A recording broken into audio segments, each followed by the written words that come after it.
अस्सलामुअलैकुम, आप देख रहे हैं हो क्या रहा है। मैं हूं फैसल अब्बासी, मेरे साथ मौजूद हैं आरिफ निज़ामी साहब। बहुत शुक्रिया निज़ामी साहब, आपका आज के प्रोग्राम में जिक्र करेंगे। ताजिरों की जानिब से ये कहा गया है कि 3 दिन में लॉकडाउन ख़त्म कर देंगे। इसके साथ साथ सिंध हुकूमत भी इस बात पर गौर कर रही है, कुछ कैटेगराइज कर रही है मुख्तलिफ सेक्टर्स को और उनकी दर्जेबंदी की जा रही है कि हफ्ते में 2 रोज़ हर सेक्टर खोला जाए।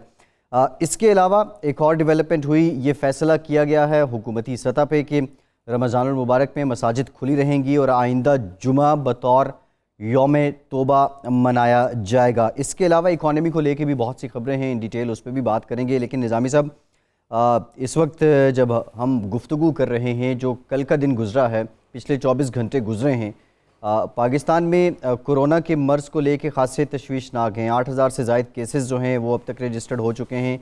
इसके साथ साथ 24 घंटे में 20 के करीब लोग वो जान से गए हैं। अभी तक जो अप्रोच सामने आ रही है वफाकी हुकूमत और सूबाई हुकूमतों की, क्या ये ठीक है? इसी तरह ये मामला संभल जाएगा?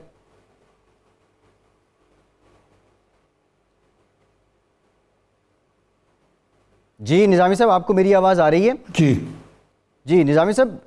जी आ रही है। ये बड़े ये कल की आप कह सकते हैं कि ब्लडी संडे कह सकते हैं, खूनी इतवार के सबसे ज़्यादा इस दिन अफवात हुई हैं और बड़ी तेज़ी से मल्टीप्लाई करना शुरू कर दिया है इस वायरस। एक तरफ ये है, दूसरी तरफ हुकूमत का रुझान लगता है कि लॉकडाउन को सॉफ्टन किया जाए या उसमें कुछ लूपहोल्स निकाली जाएं। कुछ ताजर भी तंग है, जिस तरह आपने अभी ख़ुद कहा, खान साहब को गरीब आदमी की फ़िक्र है। उधर जो फ़ैसला हुआ है कि मोहतरमा ने भी बताया कि वज़ीर आज़म ने कहा कि जुमे को यौम तौबा किया जाए, अब मसाजिद भी खुली रहेंगी। अब उसमें जो 20 नकाती जो SOP प्रेसिडेंट साहब के साथ नशिस्त थी उनके। निज़ामी साहब, इस पे ज़रा डिटेल में बात करेंगे। शौकत तरीन साहब ने हमें ज्वाइन कर लिया है, साबिक मुशीर ख़जाना हैं। बहुत शुक्रिया शौकत साहब आपके वक्त का। निज़ामी साहब, मईशत पे बात कर लेते हैं क्योंकि मुआशी चैलेंज साथ साथ पैरेलल है कोरोना के मसले के। जी निज़ामी साहब। जी शौकत साहब, अस्सलाम वालेकुम। सबसे पहले तो मैं आपसे ये अर्ज़ करूँगा कि ये कोई पाकिस्तान यूनिक नहीं है, पाकिस्तान कोई मुनफरद नहीं है। पूरी दुनिया जो है वो उसकी इकॉनमी जो बैठ गई, कहते हैं कि वो 1929 की डिप्रेशन के मुतरादिफ है और 2008 में जो सूरत हाल पैदा हुई थी, रिसेशन, वो कुछ भी नहीं थी इसके मुकाबले में। लेकिन अगर आप पाकिस्तान में आ जाएं कि पाकिस्तान के मईशत तो पहले ही बड़ी दिगरगूं हालत थी। अब जो IMF ने लेटेस्ट फिगर्स दिए हैं उसमें कहा है कि जो टैक्स रेवेन्यू है उसमें 895 अरब की कमी का खर्चा है। इसके साथ साथ जो हमारी जो डेफिसिट फाइनेंसिंग है वो 40 अरब तक पहुंच गई, यानी 9.2% हमारा बजट, जो हालांकि इसका जो GDP का ये पहुंच गया 9.2, हालांकि इसका तखमीना 7.3 बताया गया था। इस सारी सूरत हाल को देखें और जब नेगेटिव ग्रोथ रेट जो है 1.5 उसकी भी वो प्रेडिक्शन की गई है, तो आपके ख्याल से हमारी हुकूमत ठीक नज़रबा हो रही है इन मामलात को से डील करने के लिए?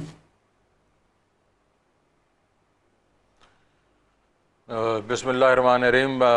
निज़ामी साहब, बिल्कुल सिचुएशन तो गंभीर है। इसी वजह से IMF ने अपना जो EFF है, एक्सटेंडेड फाइनेंसिंग फैसिलिटी जो है, उसको उन्होंने इस वक्त सस्पेंड कर दिया। जो हमारा 6.4 बिलियन का जो प्रोग्राम था, उन्होंने उसको कह दिया कि जब तक ये कोरोना की असरात नज़र आते रहेंगे उस वक्त तक हम इसको सस्पेंड रखेंगे। और उन्होंने एक RFI आपको $1.4 बिलियन का दे दिया है ताकि आप इससे कोप कर सकें, ये जो कोविड-19 है। लेकिन अब आपके इकॉनमी पे असरात तो काफ़ी नेगेटिव हुए हैं। ये जो आपने बताया कि रेवेन्यू का, तो रेवेन्यू का ओरिजिनल जो टारगेट था वो तो 5.5 ट्रिलियन था, और फिर ये इसकी कोरोना से पहले इनका ख्याल था कि हमें प्रेशर आएगा तो वो 4.8 4.9 की तरफ जा रहे थे, लेकिन अब तो 3.9 का टारगेट है। इसका मतलब है कि अगर आपने 895 बिलियन की बात की, 895 बिलियन नहीं है ओरिजिनल से, ओरिजिनल से 1.6 ट्रिलियन कम हो गया रेवेन्यू। और इसके बीच में अगर आप टैक्स टू जीडीपी दिखें तो ये टैक्स टू जीडीपी 10.9% होनी चाहिए थी, अब वो 9.3 पे आ गई है। और टोटल रेवेन्यू जो है वो भी जो है 16% कम के 14.3 पे आएगा। वो इस वजह से ये पेट्रोलियम डेवलपमेंट लेवी में इन्होंने काफ़ी पैसे बना लिए हैं, क्योंकि जो आपको मालूम है कि तेल की प्राइसेस काफ़ी गिरी हैं, लेकिन इन्होंने सारा पास ऑन नहीं किया, तो उसकी वजह से कुछ बचत हुई है। लेकिन ये जो चीज़ें हैं इसकी वजह से आपकी जो एज यू सेड इट के ये है तवक्को की जा रही है कि इस फोर्थ क्वार्टर में, फिस्कल क्वार्टर में नेगेटिव ग्रोथ होगी 8 से 10% की, और ताकि ओवरऑल जो ग्रोथ आपकी जो पहले भी ख्याल किया जा रहा था कि 2% होगी, शायद 1.5 नेगेटिव हो।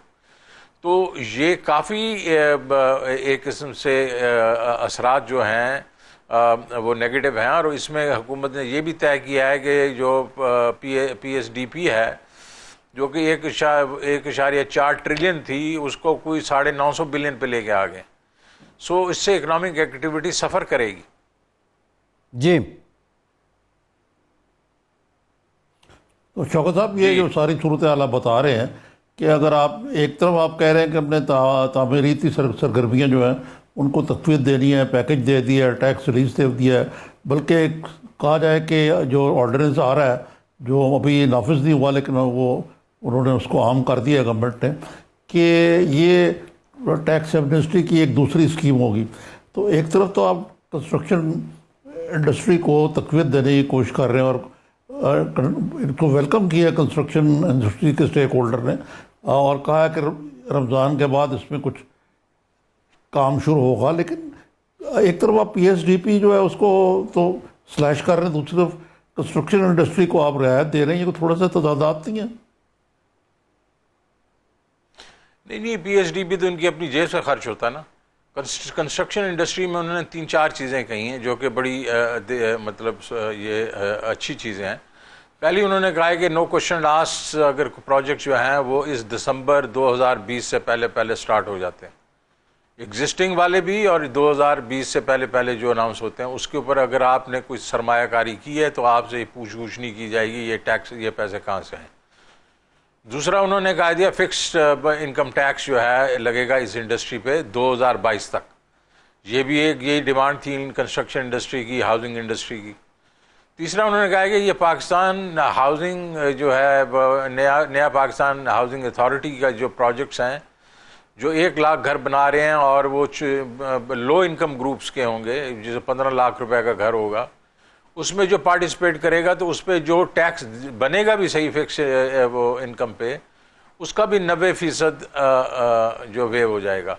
अच्छा, अब ये जो एक्टिविटी है इसको इस पस मंज़र में देखें कि फोरक्लोजर लॉ पहले जो नहीं था वो हो गया है, वो बिल्कुल इनैक्ट हो गया क्योंकि लाहौर हाई कोर्ट ने उसको पास कर दिया है। और दूसरा यह है कि डिस्काउंट रेट भी 13.25% से अब 9 पे आ गया और अब और नज़दीक और नीचे जाएगा। तो इसकी वजह से एक काफ़ी एक मतलब ये इंडस्ट्री खड़ी हो सकती है। आपको पता है कि ये अक्रॉस द कंट्री इसकी एक्टिविटी होगी, ये नहीं होगा कि सिर्फ लाहौर, कराची, इस्लामाबाद में हो या पेशावर में हो। ये हर जगह जहाँ घर बनेंगे वहाँ मज़दूर भी वहाँ यूज़ होंगे और बिल्डिंग मटेरियल भी होगा और 40-42 जो इंडस्ट्री भी खड़ी होगी। जी जी, तो ये काफ़ी इकोनॉमिक एक्टिविटी को जोर देगी, मतलब सपोर्ट करेगी। जी जी। अच्छा तरीन साहब, आप कह रहे हैं ये सपोर्ट करेगी डिस्काउंट रेट। जी निज़ामी साहब, आप पूछना चाह रहे हैं कुछ? मैं सिर्फ ये बात करना चाह रहा था, एक तो लोगों को बता दें कि फोरक्लोजर लॉ क्या होता है, दूसरे PSDP से मेरी मुराद ये थी कि इसका मतलब है हुकूमत जो तरक्याती काम में हैं उनसे बिल्कुल ही सुरखरू हो गई है ये पैकेज देखें। ये मेरा सवाल था। जी जी जी, तरीन साहब। जी नहीं, मेरे ख्याल में ये नहीं है। मेरे ख्याल में अभी भी अगर आप ये भी कह सकते हो, मैं बिटवीन द लाइंस पढ़ रहा हूँ कि IMF ने ये तो कह दिया कि हमने सस्पेंड कर दिया EFF को, लेकिन वो आपके जो टारगेट्स हैं आपके जो वो उसको अभी भी मॉनिटर कर रहे हैं। तो ये उन्होंने एक किस्म से आपको अपर लिमिट तो दी है 9.2% की फिस्कल डेफिसिट की, लेकिन उसमें उन्होंने कहा है कि थोड़ी सी आप इसमें वो कमी करें और मतलब इसको कंट्रोल करने की कोशिश करें। तो पीएचडीपी जो है इस वक्त जो है बड़े लार्ज प्रोजेक्ट्स तो आप वैसे नहीं कर सक रहे बिकॉज ऑफ कोविड, ये मतलब आपकी कोरोना की वायरस की वजह से। तो ये मेरे ख्याल में ऐसी बुरी बात नहीं है इस वक्त। अगले साल फिर इन्होंने इसी को बढ़ा दिया है, जो एस्टिमेट्स हैं कि 1.5 ट्रिलियन पे जाएंगे ये पीएचडीपी। जी जी। तो दूसरा आपने पूछा फोरक्लोजर का क्या। फोरक्लोजर लॉ का मतलब ये है कि ये लॉ इस वक्त है कि अगर कोई आदमी अपना पैसे जो उसने उधार में लिए हैं घर बनाने के लिए, अगर वो पैसे वक्त पे नहीं देता तो बैंक्स जो हैं वो काफ़ी जल्दी मूव करके उससे वो घर लेके बेच सकते हैं, और ये सारी दुनिया में है। ये जब नहीं था तो बैंक्स इस पे रिस्क नहीं ले रहे थे हाउसिंग के ऊपर, अब ये आ गया है तो बैंक्स इस पे रिस्क लेंगे। जी जी। अच्छा तरीन साहब, आपने ये कहा है, फोरक्लोजर लॉ का भी जिक्र भी आपने किया है, आपने डिस्काउंट रेट कम होने की बात भी की है, फिर हुकूमत ऑर्डिनेंस जो है उस पर भी बहस हो रही है। ये सारे इनिशिएटिव गवर्नमेंट के तो हैं, लेकिन एक मसला सरकार और इन्वेस्टर के दरमियान एतमाद का फुकदान था, ट्रस्ट डेफिसिट था। आप समझते हैं वो अब बहाल होगा? देखिए जी, कंस्ट्रक्शन इंडस्ट्री वगैरह तो पहले भी चल रही थी। ये एकदम 1-2 साल के बीच में जब हमने फाइलर नॉन फाइलर ये करा के और उसके बाद हमने कहा जो भी इन्वेस्ट करेगा वो बताएगा कि ये पैसे कहाँ से आ रहे हैं, उधर उससे वो रुक गई। लेकिन इससे पहले जो आपकी इंडस्ट्री थी ये कंस्ट्रक्शन हाउसिंग, वो ज़्यादातर लैंड डेवलपमेंट में थी। वो प्लॉट बनाते थे, प्लॉट बेच देते थे, उसके ऊपर कंस्ट्रक्शन बड़ी थोड़ी होती थी क्योंकि उसके आगे बैंक्स उनको पैसे ही नहीं देते थे, और बड़े थोड़े ऐसे लोग हैं जो कि अपने जेब से पैसे दे के घर बनाने। अब वो वक्त आ गया है जबकि फोरक्लोजर लॉ की वजह से जो ठीक हो गया है उसकी वजह से बैंक्स भी इस चीज़ में आने की कोशिश करेंगे, क्योंकि ये बहुत एक सिक्योर और प्रॉफिटेबल मतलब उनके लिए प्रोडक्ट है। और स्पेशली जो इस्लामिक बैंक हैं, इस्लामिक बैंक में जो आपका जो घर बना के पैसे देना, वो एक बिल्कुल एक उनके लिए मुफीद रास्ता है। तो इस वजह से इधर इन्वेस्टमेंट वाला पहले भी इसमें कोई फुकदान नहीं था, ये तो हम लोग टेम्परेरी तौर पे उसको एक किस्म से रोका हुआ था। तो इसमें मेरे ख्याल में इन्वेस्टमेंट ज़रूर होगी। जी निज़ामी साहब। अच्छा शौकत साहब, ये इस वक्त जो सूरत हाल है आप देख रहे हैं, एक बहुत ताजर भी बड़े बेचैन हैं कि खोलें। एक वज़ीर आला सिंध ने कोई स्टैगर्ड किस्म का लॉकडाउन खोलने का दिया है कि 2 दिन फ़लाँ दुकानें खुलेंगी, 2 दिन फ़लाँ खुलेंगी, 2 दिन फ़लाँ खुलेंगी। फिर किसी ने इसको स्मार्ट लॉकडाउन का नाम भी दिया। लेकिन ये कंसर्न जो है ये तो बहुत बड़ी है और ये सारी दुनिया में है कि हमारी मईशत जो है जो मनफी में चली जाएगी, इसके असरात तो बड़े दूररस होंगे। इससे एक तो बिज़नेस पे क्या फ़र्क पड़ जाएगा, दूसरे इसके नतीजे में गरीब आदमी जो है इसमें ये बेरोज़गारी के नतीजे में कसमपरसी फैलेगी, पॉवर्टी लाइन तो और नीचे चली जाएगी। आप बिल्कुल ठीक कह रहे हैं कि ये जो अभी ये पार्शल लॉकडाउन जो उठाया भी है इन्होंने, वो इसलिए उठाया है कि कुछ चंद इंडस्ट्रीज़ जो हैं वो चलनी शुरू हो जाएं, और उसके बीच में अगर सही तरीके से उसको मतलब प्रिकॉशंस लिए जाएं तो चल सकती हैं। और उसमें यह है कि लेबरर जो है उसको फ़ायदा होगा, जो डेली वेजर है। अभी जिस तरह इन्होंने अभी छाबड़ी वाले ये छोटी दुकानें वगैरह ये इन्होंने खोलनी शुरू कर दी हैं, तो उसकी वजह से। और फिर ये अब जो कंस्ट्रक्शन इंडस्ट्री की मैं बात कर रहा हूँ, अगर ये इन्होंने जब अभी खोल दी तो वो अक्रॉस द कंट्री, मतलब अगर आप फ़र्ज़ करें कि एक साल में 1 लाख घर भी बनता है तो 30 मज़दूर मेसन वगैरह उस पर काम करता है, 3 मिलियन जॉब जो है वो खड़ी हो जाएगी, और ज़्यादातर इसमें डेली वेजर्स होंगे। तो एक तो ये बात है, लेकिन इसके आगे हमने क्या करना है?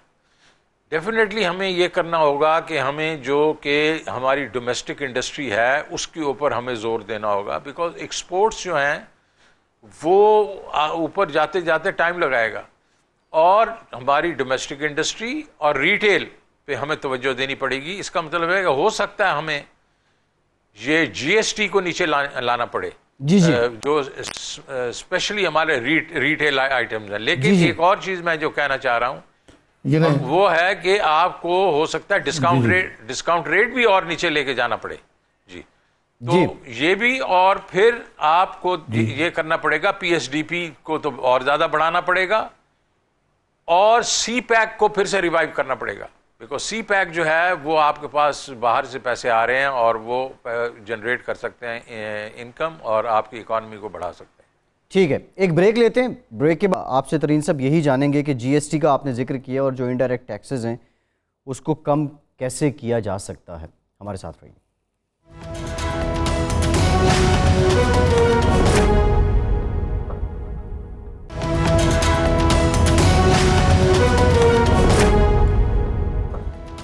ब्रेक के बाद एक बार फिर से आपको खुशामदीद कहेंगे। शौकत तरीन साहब भी हमारे साथ मौजूद हैं। निज़ामी साहब, ब्रेक से पहले जीएसटी की बात कर रहे थे तरीन साहब कि यहाँ पे कुछ छूट देनी चाहिए। एक जानिब इनडायरेक्ट टैक्सेस की भरमार है, दूसरी जानिब हम ये देख रहे हैं कि एक तरह की एमनेस्टी हुकूमत अनाउंस कर देती है, ये दूसरी आप कह लें कि एमनेस्टी है। ये अप्रोच का डिफरेंस क्यों है निज़ामी साहब, आपको क्या लगता है? जी हाँ, ये डिफरेंस तो यकीनन नज़र आता है। शौकत साहब, ये मैं वजाहत करता चलूँगा, आपने कहा था कि वो 600 जो ट्रांच था, वो प्रोग्राम जो EFF जो है वो $6 बिलियन का जो है वो अब बैक बर्नर पे। लेकिन जो IMF की कंट्री हेड है मारिया तेरेसा, उनके एक ट्वीट के मुताबिक उस पर मुज़ाकरात जारी हैं और ये जो 1.4 बिलियन का जो पैकेज दिया गया है एमरजेंसी के लिए, ये उसके अलावा है। तो और जो मुज़ाकरात हो रहे हैं उसके नतीजे में आपको जो दूसरा उसकी किस्त है वो भी मिलेगी। लेकिन आपको नज़र आता है कुछ इस तरह किस्त में रुकावट क्या है वो दूसरे किस्त में, यानी स्टाफ लेवल पे, हर लेवल पे तो हो चुका हुआ है। लेकिन जो IMF की जो मीटिंग हुई अभी बोर्ड की, उसमें उसको ओके नहीं किया गया। ये तो क्योंकि ये कोरोना से पहले का जो इंस्टॉलमेंट है, ये तो दिसंबर वाली जो किस्त है जो कि इन्होंने मार्च में और अप्रैल में पैसे देने थे, ये उसकी डिस्कशन हो रही है। मैं तो उसके बाद की बात कर रहा हूँ कि उसको सस्पेंड किया इन्होंने। तो मेरे ख्याल में जो इश्यूज चल रहे हैं वो जाहिर है कि आपके जो रेवेन्यू टारगेट्स हैं वो एकदम रेवेन्यू परफॉर्मेंस काफ़ी नीचे गिरी थी, उसके ऊपर इन्होंने मेरे ख्याल में डिसएग्रीमेंट था कि क्या करना क्या नहीं करना। और उसके ऊपर ये फिक्स जो टैक्स रेट है अपना कंस्ट्रक्शन इंडस्ट्री पे, इस पे भी आई थिंक उनको IMF को तहफ़्फ़ुज़ात हैं। लेकिन मेरा नहीं ख्याल कि कोई इतने ज़्यादा इनके आपस में डिफरेंसेस हैं कि वो पैसे नहीं मिलेंगे आपको। बट ये तो मेरी ख़बर है कि इन्होंने आगे के लिए उन्होंने कहा है कि फ़िलहाल हम हाथ हल्का रखेंगे, लेकिन वो मॉनिटर ज़रूर करेंगे आपको। जी शौकत साहब, एक लिहाज से तो आम तौर पर जो नाक़दीन हैं इस IMF के पैकेज के, उनका ख्याल था कि हमने को बहुत ही ज़्यादा उनकी जो शराइत हैं वो मिनिमम मान ली हैं। लेकिन ये कोरोना वायरस की वजह से हमें शायद उनमें कुछ थोड़ी सी छूट मिल जाए, जैसे आप कह रहे हैं।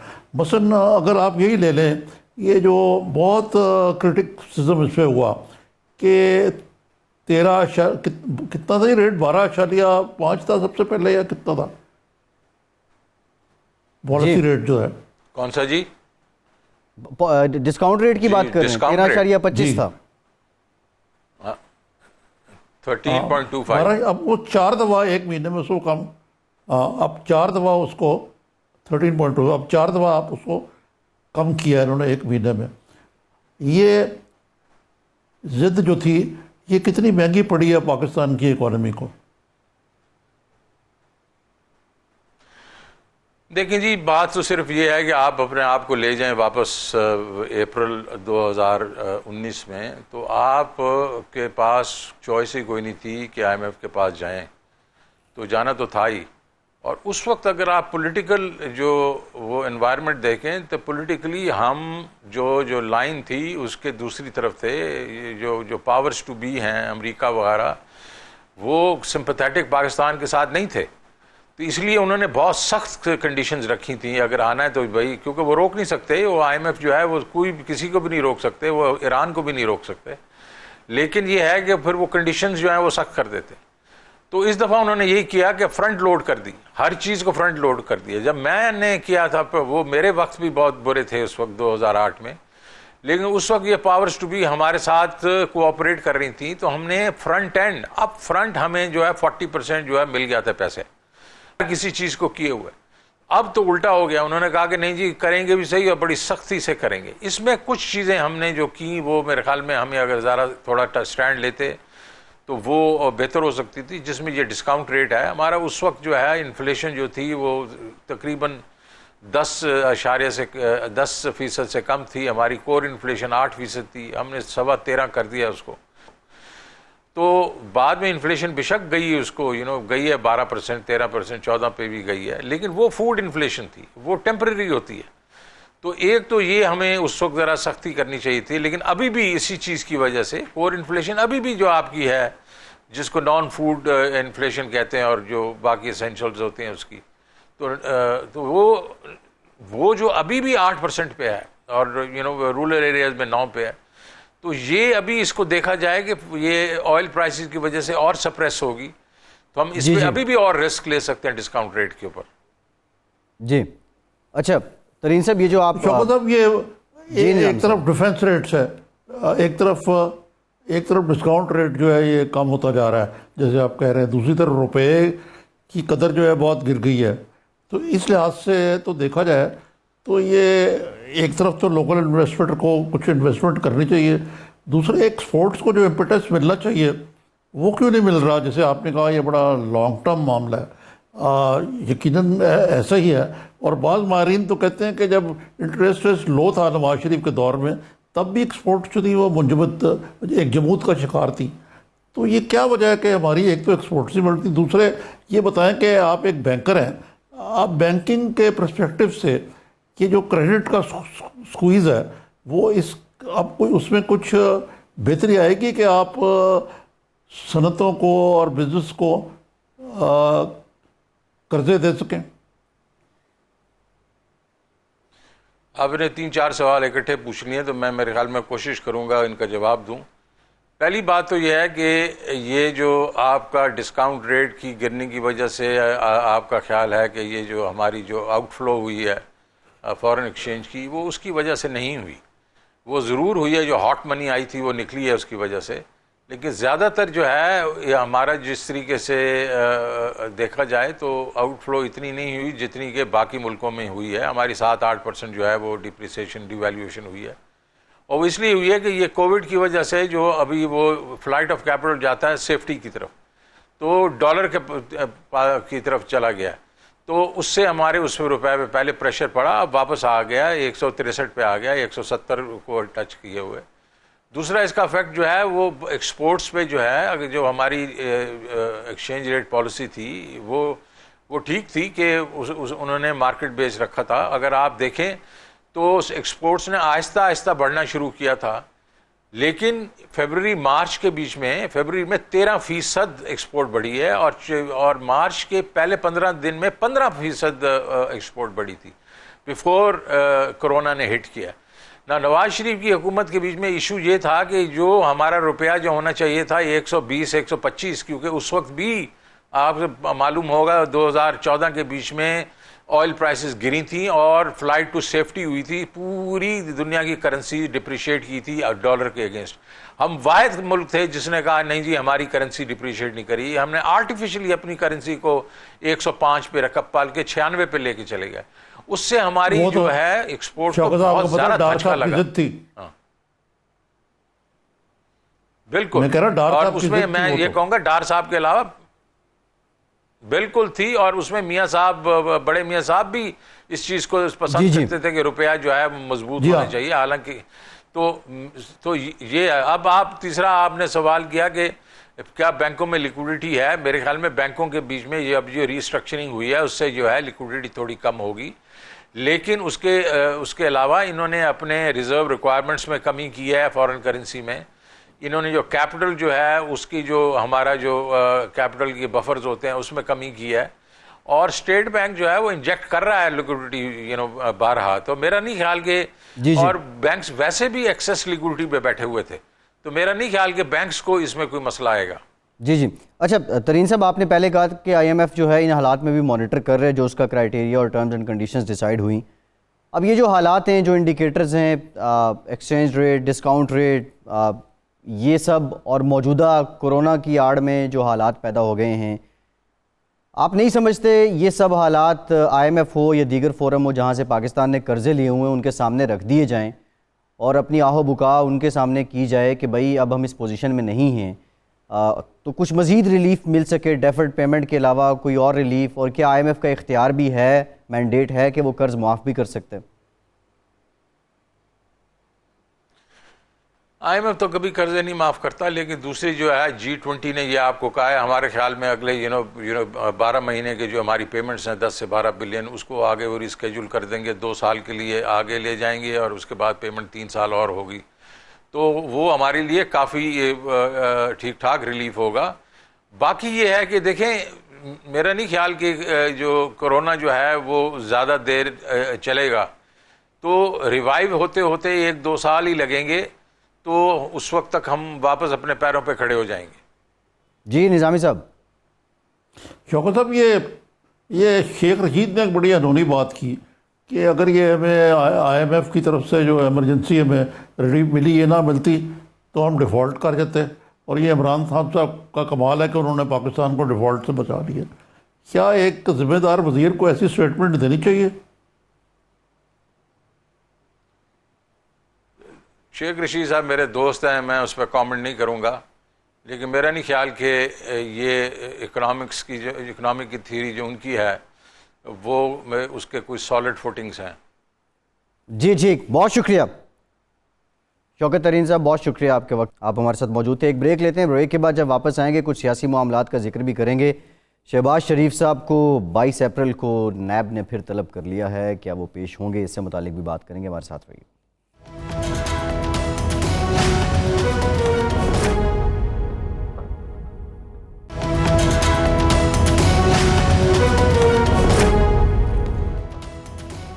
ब्रेक के बाद एक बार फिर से आपको खुशामदीद कहेंगे। निज़ामी साहब, ब्रेक से पहले तो हमने कुछ मईशत की बात की है, लेकिन एक नैब की जानिब से एलामिया जारी हुआ है जिसमें उन्होंने ये कहा है कि अपोजिशन लीडर शहबाज शरीफ साहब अदम ताउन कर रहे हैं उनके ख़िलाफ़ जो इंक्वायरी है उसको लेकर। 22 अप्रैल को शहबाज शरीफ साहब को फिर तलब किया गया है। एक तो ये बता दें, आपको क्या लगता है शहबाज शरीफ साहब पेश होंगे? और दूसरा, जो कोरोना के हालात के बायस शहबाज शरीफ साहब का उज़र है, उम्र का भी, फिर वो अलील भी रहे हैं, मरीज़ भी हैं, क्या ये मुनासिब है? देखें, उन्होंने कहा खुद ही कि मैं कैंसर सर्वाइवर हूँ जी, और मेरी सेहत जो है बड़ी प्रिकेरियस है। इसका मतलब है कि उनको वैसे तो पेश होने में तो शायद उनको कोई ना हो अमर माने, लेकिन ग़ालिबन उनको ये शदीद ख़दशा लाक है। अगरचे नैब ने कहा हम आपको गिरफ़्तार करने के लिए आपसे नहीं बल्कि आपसे पूछ-गछ के लिए आपको बुला रहे हैं जी, गपशप के लिए बुला रहे हैं उनको, शायद चाय की प्याली पिलाने के लिए बुला रहे हैं उनको। लेकिन शहबाज शरीफ साहब को ये ख़दशा लगता है कि ये उनको इस मरले पे गिरफ़्तार कर लेंगे जी। और वाकई ये एक रियलिस्टिक किस्म की उनकी ये ख़दशा है या अप्रहेंशन है कि उनकी सेहत जो है वो उन लोगों में ये शामिल है जो कि कोरोना का टारगेट हो सकते हैं, कैंसर सर्वाइवर हो या हार्ट पेशेंट हो, तो शहबाज शरीफ साहब यकीनन उस कैटेगरी में आते हैं। अच्छा निज़ामी साहब, क्या शहबाज शरीफ फ्लाइट रिस्क हैं? कैसे हो सकते हैं जी फ्लाइट रिस्क? अगर आप उनको ECL पर डाल देते हैं तो कैसे फ्लाइट रिस्क हो सकते हैं? हाँ, ये और बात है कि उनके भाईजान की कुछ खुदा ना खास्ता को तबीयत बहुत ख़राब होती है और वो दोबारा अदालत से रजू करते हैं कि मुझे बैरून मुल्क जाने की इजाज़त दी जाए, तो वो एक अलग मामला है। लेकिन एज सच मुझे नज़र नहीं आता कि वो कोई फ़्लाइट रिस्क है इस तरह। जी जी, आपने भाईजान का जिक्र कर दिया। हमारा अब्बासी ने बड़ी दिलचस्प जी जी हाँ जी जी जी। अब्बासी साहब की तरफ आने से पहले आपने भाईजान का जिक्र कर दिया है। वैसे एक तो वो टाइम था कि उनकी सेहत के अलावा कोई ख़बर ही नहीं होती थी, और अब ये है कि ये कोरोना की वजह से बिल्कुल ही वो आजकल आउट ऑफ स्क्रीन हैं। कोई ख़बर है लंदन में क्या हालात हैं नवाज शरीफ साहब की सेहत के? पहले से कुछ बेहतर हैं? इलाज कहाँ तक पहुँचा है? वो देखे ना, पहले मियाँ साहब के बारे में ख़बर रोज़ ही आती थी, और ख़बर लेने वाले ख़बर लेने से आप समझते हैं ना मेरी बात? जी जी जी जी। ख़बर लेना, जी जी। ये नहीं जिस तरह हम खबर लेते हैं, जिस तरह खबर लेते हैं, यानी जो हुकूमत है वो भी इनका हर वज़ीर को उनका रहता था, वर्त करते रहते थे जी वो मियाँ साहब जो है वो ये नहीं कर रहे, वो नहीं कर रहे, वो टेस्ट नहीं भेज रहे, टेस्ट लेके आए, वो भी एकदम झाग की तरह बैठ गया मामला। नंबर 3 जो पीटीआई की बहुत बड़ी फौज, जफर मौज है लंदन में, वो उनका पीछा करती रहती थी कि जी फलां जगह वो बर्गर खा रहे हैं, फलां जगह वो रेस्टोरेंट में हैं, अब वो घर से निकल रहे हैं, अब वो बाहर जा रहे हैं, वो तो अच्छे भले हैं, वो भी गायब हो गया। So Miyan Sahab is no longer a matter of interest, क्योंकि इस वक्त हुकूमत को भी और पूरी कौम को भी, और चाहे वो यानी क्रॉस द पॉलिटिकल स्पेक्ट्रम, सबको जान के लाले पड़े हुए हैं। जी जी बिल्कुल ठीक है। अच्छा, आप शाहिद खान अब्बासी साहब का जिक्र कर रहे थे। अब्बासी साहब ने वैसे आज वो हमारे प्रोग्राम का नाम ही लिया, उन्होंने कहा कि पार्लियामेंट का इजलास बुलाया जाए ताकि पता चल सके कि कोरोना से मुतालिक हो क्या रहा है। तो अब इन हालात में पार्लियामेंट का इजलास निज़ामी साहब एक रिस्क नहीं होगा क्या? नहीं, ये 2 बातें। इससे पहले मैं ये अर्ज़ करना चाहूँगा कि मियाँ नवाज शरीफ के बारे में मैंने कुछ शहबाज शरीफ साहब से पूछा था।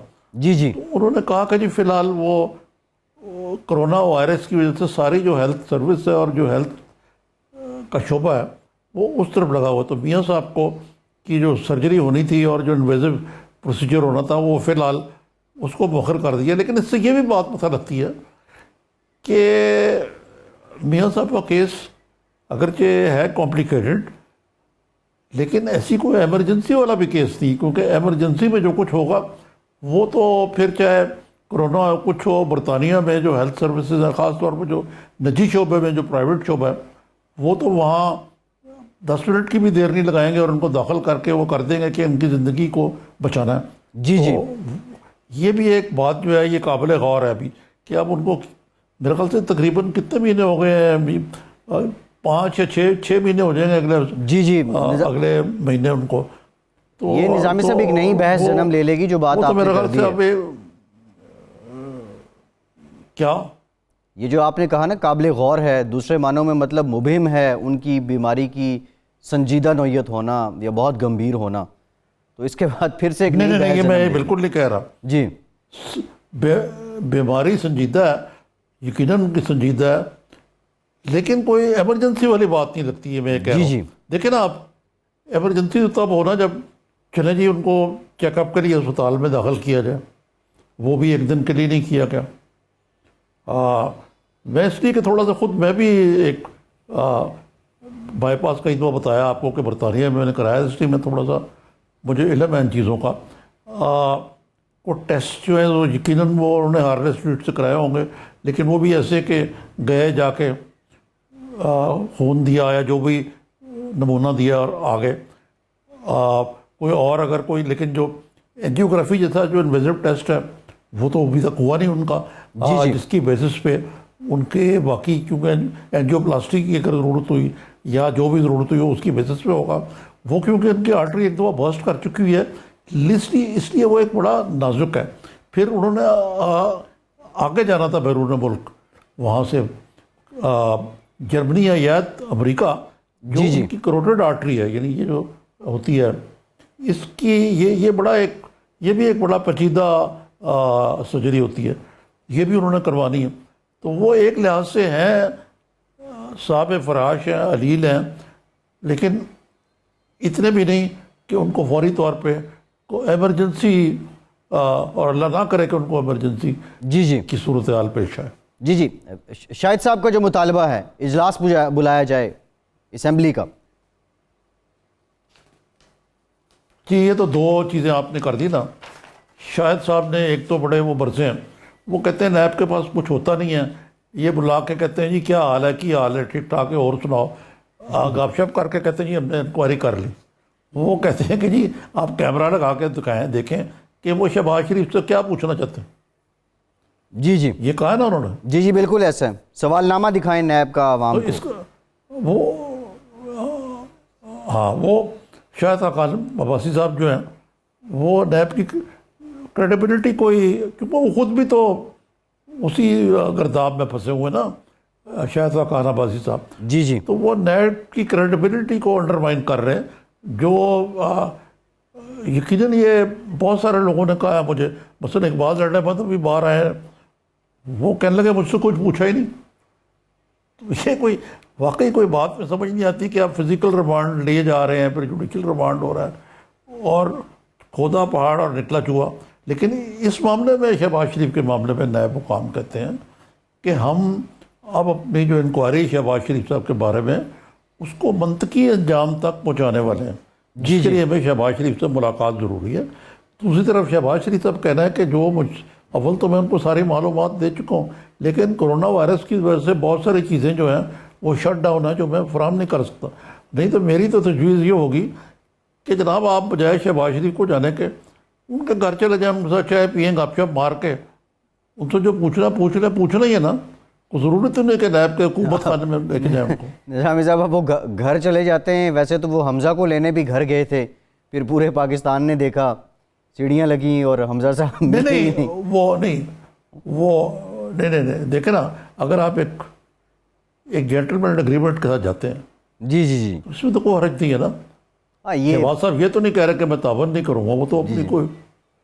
अब ये जेंटलमैन एग्रीमेंट पे निज़ामी साहब बहुत बड़ा सवाल है। खैर अच्छा, सिंध में एक बड़ा इंटरेस्टिंग डेवलपमेंट हुई, जो चीफ सेक्रेटरी सिंध हैं। नहीं आप भूल गए आप अपना एक सवाल भूल गए हैं जो बड़ा अहम था। कौन सा? वो ये है कौमी असम्बली का इजलास बुलाने वाला। जी जी जी कौमी असम्बली का, जी इन हालात में मुनासिब है बुलाना।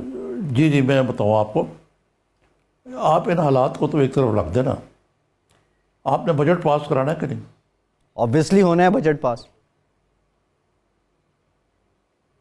आईनी कानूनी तौर पे उसके लिए आपको कौमी असम्बली से बजट पास करवाना पड़ेगा, नहीं तो आपका जो हुकूमत की जो इक़्तिसादी इंजन है ना वो रुक जाएगा।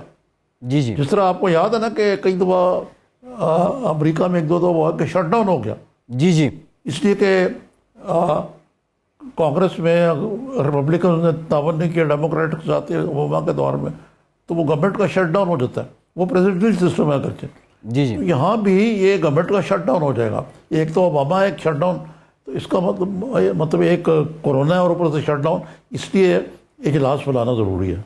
जी जी दूसरे अच्छा। जो बात कही शहजाद अब्बासी ने, अब मैं उसको अगर आप माइंड न करें मेरी बात को, जी जी कि कल मैंने फ़रोग नसीम साहब का, वज़ीर कानून है हमारे, उनकी प्रेस को, वो कहते हैं हुकूमत इसलिए बुलाना चाहती है, वो चाहती है कि नैब ऑर्डिनेंस जो है उसको कानून की शक्ल दे दी जाए, और इसका मतलब है कि हुकूमत दानिस्ता ले तो लाल कर रही है कौमी असम्बली का इजलास बुलाने के लिए, जो उनको बुलाकर बुलाना पड़ेगा।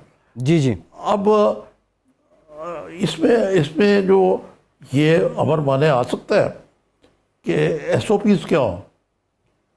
जी SOPs होगी कि आपको कोई एहतियात करनी पड़ेगी, कोई थोड़ा सा सोशल डिस्टेंसिंग करनी पड़ेगी। तो सोशल डिस्टेंसिंग देखो, वज़ीर तो वैसे नहीं जाते वहाँ कौमी असम्बली में, ना सेनेट में जाते हैं, ना ही हमारे वज़ीर आज़म वहाँ कदम रंजा फरमाते हैं। तो काफ़ी जगह है वहाँ सोशल डिस्टेंसिंग कर लें। जी जी ठीक है निज़ामी साहब, जाहिर है कि इजलास बुलाने में क्या है। दूसरा है बात जी मैं कुछ और अर्ज करना चाहता था जी जी जी कि एक तरफ तो आप इतना बड़ा रिस्क ले रहे हैं कि आपको पता है कि सऊदी अरब ने ये एडिक्ट पास किया, वहाँ के जो मजहबी जो क़यादत है, जी जी कि मस्जिद नबी में जुमा नहीं होगा, नमाज़ें बंद है, तरावियाँ नहीं होंगी, बाकी जो मसाजिद है वहाँ पे नहीं होंगी। मस्जिद अक्सा जो है वो मुफ्ती जो है वहाँ के, उन्होंने उसको कह दिया वो बंद रहेगी। ईरान जो कि एक बात है थियोक्रेटिक स्टेट है, ईरान जो है, मीनिंग जी जी पापाइत है, वहाँ पे नहीं होगी। फिर मैं किस किस मुल्क का नाम लूँ? तुर्की हमारा दोस्त है, वहाँ नहीं होगी। मलेशिया में नहीं होगी। ओमान ने डिसीजन लिया है, कुवैत ने लिया ये है। आप ले लें अगर जी यूएई है। जी जी जी। अच्छा, तो आप इतने पापड़ बेल रहे हैं कि जी आपने 20 निकाती SOP जो है वो बनाया जी जी उलमाए कराम से बैठ के। और अब पाकिस्तान जो है यूनिक इस्लामी मुल्क है जिसमें जुमा भी होगा इस्तिवा माशाल्लाह और बाकी भी हो, ठीक है अपनी जगह। तो इतनी थोड़ी सी इससे थोड़ी सी कम मेहनत अगर आप करें तो कौमी असम्बली का इजलास क्यों नहीं हो सकता? कौमी असम्बली के इजलास के बारे में तो आपको सुप्रीम कोर्ट ने भी कहा है कि भाई क्यों नहीं बुलाते आप? जी जी इसलिए नहीं बुलाते कि हमारे हुक्मरान जो है वो अपने आप को जवाबदेही नहीं समझते। पाकिस्तान में ये कोई यूनिक नहीं है, मियां नवाज शरीफ भी नहीं आते थे कौमी असम्बली, वो समझते हैं ये पर्ची जमहूरियत है। पर्ची जमहूरियत से मुराद है मेरे दोस्त तजादत से ना वो पर्ची जमहूरियत कहते होते थे। उसका कहते थे कि ये समझते हैं कि जी हमने एक दफा वोट ले लिए, हमारी मेजॉरिटी हुई, अब हमें पार्लियामेंट की कोई ज़रूरत नहीं। जी जी। अच्छा निज़ामी साहब, ये तो सारे मामलात इस्लामाबाद के, ज़रा कुछ कराची की बात कर लेते हैं। चीफ सेक्रेटरी सिंध ने टाइगर फोर्स को जो है वो सिंध हुकूमत में शामिल करने का नोटिफिकेशन दिया और ये कहा कि ये कोरोना से रिलेटेड जो रिलीफ वर्क है उसमें ये मुआवन होगी। इम्तियाज़ शेख वज़ीर हैं, सूबाई वज़ीर हैं, पीपल्स पार्टी से उनका ताल्लुक़ है। उन्होंने कहा जी ये सियासी फ़ोर्स, हम इसको शामिल नहीं कर सकते। अगर इस फोर्स को सिंध हुकूमत में शामिल कर लिया जाता या शामिल हो गई है तो इसमें क्या आड़ क्या है? काम तो उन्होंने रिलीफ के लिए करना है, इसमें क्या रुकावट क्या है? देखिए ना, सिंध हुकूमत समझती है कि उनकी परसेप्शन है कि ये एक सियासी फोर्स है।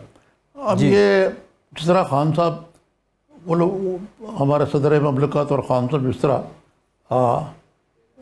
मुशावरत करते हैं उलमाए कराम से, जो अच्छी बात है। भाई आप इस मुल्क के जो स्टेक होल्डर सियासतदान हैं, चीफ मिनिस्टर ऑफ सिंध है, उनसे बैठ के इस मामले में उनको तलब फरमाया इस्लामाबाद बैठ के बात करें कि भाई साहब ये क्या तकलीफ़ है आपको? ये देखें, ये है दिस इज़ टाइगर फोर्स, इसमें आपको सियासत कहाँ नज़र आती है? उनको कायल करें या ख़ुद कायल हो जाएं, उसका नाम बदल लें कोई। देखें ना, इस वक्त हम मसला है कि हम इस मामले में अड़े हुए हैं, कवा हलाल है या हराम है, जैसे आप ही ने कहा था। जी जी। तो और इस वक्त लोग जो हैं उनकी यानी जो कोरोना वायरस जो है, यानी एक तरफ हम लॉकडाउन सॉफ्टन कर रहे हैं, दूसरे जो हमारे यहाँ ग्राफ है कोरोना वायरस का, जी जी, वो बुलंद से बुलंद तर जा रहा है। या तो ना उन मुल्कों में लॉकडाउन को नरम किया गया, जिस तरह यूरोप में, जहाँ पे पहले रोज़ की जो कोरोना वायरस से कम केसेस कम हुए, फिर वहाँ पे डेथ्स कम हुई। तो वो ग्राफ जो यूँ जा रहा था, पहले वो प्लेटो हुआ और फिर जब वो यूँ आना शुरू हुआ तो उन्होंने कुछ लॉकडाउन पहले खोला और अब दोबारा उसमें मजीद नरमी की है। जी जी, कुछ को रिलैक्स किया। होते हैं। अच्छा, आप यहाँ उल्टी गंगा बहाने की कोशिश कर रहे हैं, उल्टी गंगा बहाने की कोशिश कर रहे हैं कि यहाँ पे ग्राफ भी ऊपर जा रहा है, महाजराई भी बढ़ती जा रही है ऑपोजिशन से, और लॉकडाउन की एक मसलन मैं आज ज़रा बड़े दिनों बाद मुझे कहीं जाना पड़ा तो मैं गाड़ी में बैठ के गया तो मैंने देखा कि मुझे तो लॉकडाउन नज़र नहीं आया कहीं, ट्रैफिक पे किस तरह रेल पे थी, सिर्फ फर्क ये था कि नाके ज़्यादा थे। तो फिर क्या फ़ायदा है इस लॉकडाउन, या ख़त्म करते हैं आप। जी जी। वो एक ये भी है ना कि इसकी हर्ड इम्यूनिटी है। ये वो है जो पहले बोरिस जॉनसन ने ये नज़रिया दिया कि आप खोल दें सब कुछ, जब लोग इससे मुतासर होंगे तो खुद ही उनमें इम्यूनिटी पैदा हो जाएगी। जी जी, ठीक है ना। और उसका देखें हसीन मजाक कुदरत का कि वो खुद मरते मरते बचे इससे। जी तो जी, या तो वो कर लें आप, अगर आपको गरीब, आप देखें ना, ये तो बड़ी अजीब मंतक है ना जी, गरीब मर जाएगा, गरीब हो जाएगा। तो गरीब तो बेचारा अब नहीं मर जाएगा, खुदा ना खास्ता, अगर ये जिस स्पीड से फैल रहा है। मैं तो बड़ा ही हैरान हुआ कि सिंध में एक खातून जो है वो भूख से मर गई बेचारी। जी जी। निज़ामी साहब, खैर वो तो जो अमवात की बात है वो आज के अखबार भी अगर आप देखें तो बड़े बुरे हालात हैं। कोरोना खुद नोटिस केस की समाअत हुई है, chief justice, honourable chief justice के रिमार्क्स आए कि किसी काम में शफाफियत नहीं है। आज ये सारी प्रोसीडिंग्स आपने देखी, जो कोर्ट की ऑब्जर्वेशन है निज़ामी साहब, उस पर आपके कमेंट्स? लेकिन ये अब कोर्ट की ऑब्जर्वेशन भी इतनी ज़्यादा है कि उस पर किस पे कमेंट करें आदमी। एहतराम के साथ हम चीफ जस्टिस साहब का बड़ा एहतराम करते हैं। मेरा ख्याल से उनको टू द पॉइंट अपने फैसले सादर करने चाहिए। बाकी वो बजाज है, ख़ुद मुख्तार हैं, उन्होंने नोटिस लिया इसका सो मोटो, लेकिन उसके ज़रिए असलाह अहवाल यकीनन होनी चाहिए। आज उन्होंने हॉल अप किया सबको वहाँ, जी जी, वो अच्छा किया उन्होंने। निज़ामी साहब, प्रोग्राम का वक्त खत्म हो गया है। हुकूमत पर एक चेक होना चाहिए। जी जी बिल्कुल ठीक है, प्रोग्राम का वक्त खत्म हो गया। बहुत शुक्रिया आपका। आज हमसे इतना ही। फैसल अब्बासी को इजाज़त दीजिए।